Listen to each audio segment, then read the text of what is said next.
Hi everyone, this is Mr. Fokowski, and today we're going to be looking at the committee system. If you look at Unit 4, Part 2A, this is a review from our last unit in election, so this is just a quick overview. You can certainly, and I highly suggest, looking this over as we are looking at Congress, and this is still game for a Unit 4 test. But of course, things like the incumbency factor, 90% re-election rate, many of the advantages that ultimately allow for this 90% election rate, everything from casework to gerrymandering to the sophomore surge, all that good stuff. And as of course PACs are more likely to support an incumbent because they have a higher chance of winning as opposed to a challenger of an incumbent. Also keep in mind things like franking privileges, pork barrel. I mean, these are types of things that are going to get you reelected. So again, you have a number of advantages here. And really the only way to get rid of an incumbent is if, there's a scandal, some type of corruption. Redistricting can certainly play a role with respect to gerrymandering. So those are basically one of the only two ways. Or if an incumbent retires and there's an open seat, that's the best chance of a non-incumbent winning. And again, open seats, as we talked about. And some people say that, it's good for Congress that you have a 90% re-election rate for the members of the House because this does provide stability. But again, some people have advocated for term limits. Okay, so really the crux of today's lecture is the committee system. This is actually where most of the real work occurs, and yet most people don't really know about committees in general. Essentially, there are four types of committees, and they basically analyze legislation. This is actually where most bills fail. Okay, so keep in mind that there are about 11,000 bills, and only 5% of the bills actually become laws. That's a very, very low rate, because remember, bills are just proposed laws. They have to be voted upon many, many times, and just to get out of committee is very, very difficult. And we're going to be looking at the whole process of the bill come next week. In addition, committees also conduct oversight of the executive branch agencies, such as the Department of Homeland Security, on an ongoing basis. So they are monitoring the bureaucratic agencies which fall under the executive branch. If you remember with the whole Benghazi whole situation, that was when they were holding hearings. That's an example of oversight of the executive branch because they were looking at the Secretary of State a little bit further. So there are four types of committees, and there are subcommittees under each one, but be familiar with all four. The most important one, in my opinion, is the Standing Committee. These are subject matter committees that handle bills in many policy areas. They have a wide array of different policy areas that they look at. These are permanent committees because they are standing here the longest. They stand, right? They're not temporary. We have joint committees, and these only deal with a few subject matters from the House and the Senate. They are drawing membership from both chambers of Congress, hence the word joint. And this would deal with like printing issues or economic issues. And then there's something called a conference committee. Conference committees deal specifically with bills, because when you introduce a bill, sometimes there's two bills. Even if they're on the same topic. The bill originates in the House, and there's another bill that goes in the Senate on the same topic. And they all have different changes and markup and amendments that are placed upon them. And if basically in the conference committee, you're merging the two bills into one. So you're trying to iron out two bills into just one bill that hammer out the differences, if you will.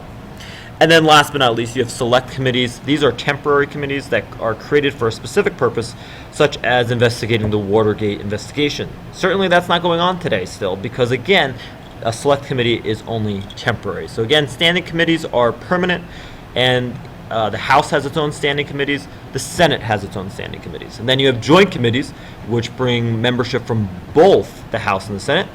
And then you have conference committees, which iron out differences in bills. And that, of course, also is similar to a joint committee in that it draws membership from both the House and the Senate.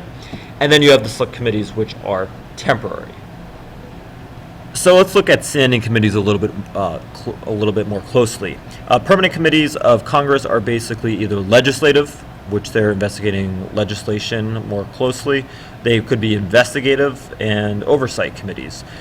To be on a standing committee is typically very prestigious, and they stand for a long time, hence the name standing committee. There are basically three types of standing committees. You have an authorizing committee, in which it would allow for the creation of a new federal program. So if they want to, for example, the Affordable Care Act, which is creating health care, that would allow for a new federal program. It has to go through some type of standing committee that is authorizing.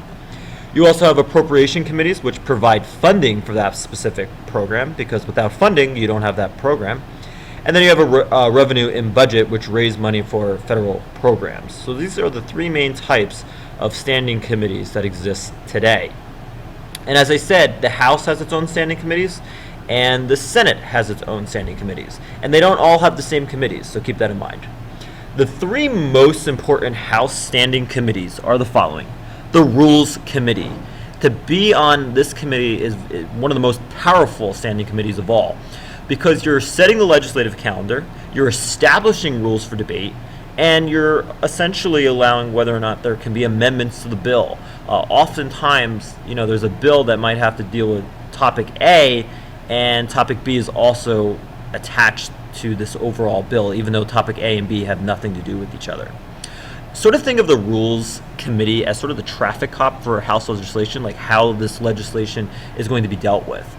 The Rules Committee can easily stop or expedite a bill depending on the majority party. So if there's a bill that the Republicans don't like, and since they have the majority in Congress, they can easily stop it. Or if it's a bill that they like, they can easily expedite it. So being on the Rules Committee gives you a lot of power, absolutely. In addition, the Ways and Means Committee. Anything dealing with tax bills, that deals with the Ways and Means Committee. That is very, very powerful. So if they want to increase the payroll tax that you pay on your paycheck, that goes under the Ways and Means Committee. And then the third most important House standing committee is the Appropriations Committee. This deals with all spending bills. So, for example, an authorization bill allows for money to be spent. An appropriation bill provides the actual funding for the program and how it's going to be distributed. So be familiar with the difference between authorization and appropriation. It also deals with earmarks, so special projects set aside by members to benefit home districts or states. These, of course, have risen in recent years. The famous Bridge to Nowhere, where it was providing about $12 million for a bridge that was only impacting about 9,000 residents in Alaska. That's a good example of earmarks and pork barrel spending. So be familiar, being on any of these three committees is very prestigious. It gives you a lot of power. So if you are selected to be on this committee, you have a great deal of clout. In the Senate, they deal with, they also have standing committees, but they have different types of standing committees. In particular, they have Finance, which deals with tax bills. They have Appropriations, which deals with spending, as you would in the House. And the Senate plays a major role in foreign relations because, remember, the Senate has a big role in foreign affairs. For example, any treaty that's made, it has to be ratified by the Senate, and any ambassador has to be confirmed by the Senate. They have a Senate Foreign Relations Committee, and that is a standing committee because think about treaties are made all the time, ambassadors are confirmed on a regular basis, so the Foreign Relations Committee does play a big role. In addition, they also have a Senate Judiciary Committee. And of course, this deals with judicial nominees. Any judge who's appointed by President Barack Obama has to basically be screened by the Senate Judiciary Committee. It can easily delay nominations for months. Republicans have done this under President Barack Obama, and in some cases, years. So being on any of these committees is extremely prestigious. Keep in mind, though, that there is no Rules Committee, unlike the House. Party leaders within the Senate serve as the schedules, so they set the schedule. And remember that Senate is much less structured as compared to the House, so a few procedural differences there. So there is no Rules Committee, there's no traffic cop, it's basically just the party leaders. So, taking the Senate in terms of having the majority in terms of the political party is very important.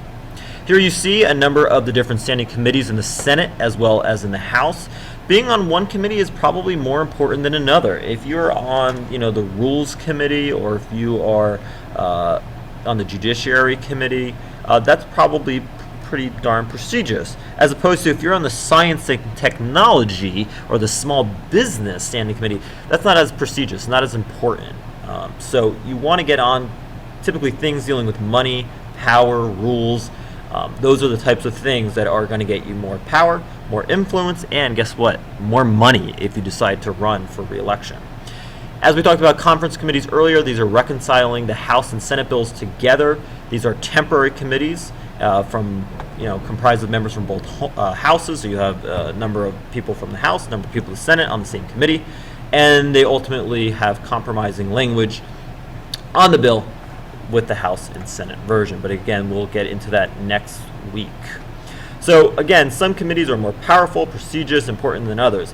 Why this is important is that the better committee that you're on increases your chances of re-election and more money, because a corporation, or I should say rather a super PAC, is going to be more willing to give you money if you're on a higher committee, because you can delay legislation or you can expedite it. I mean, you have a lot of power. So how do you get onto a committee? Well, the Republicans have what's called a Committee on Committees, where this is decided. Or if you're in the Democratic Party, they have the Steering and Policy Committee. So whichever part has a majority in the House will have a majority on each committee. It is proportional. And the committee chairman is of the majority party. So in the House, as well as the Senate today in 2014 or 2015, when the Senate reconvenes, you're going to see that every chairperson is going to be of the Republican Party. When we refer to the ranking member, that is just the head person of the minority party. In this case, it would be the Democrats. So there we are with Congress. Committee system definitely plays a major role in legislation and oversight in monitoring the bureaucracy and the executive branch. Without a doubt, this is one of the more overlooked aspects of Congress, but you need to absolutely be familiar with the various types of committees within Congress today. Okay, thank you.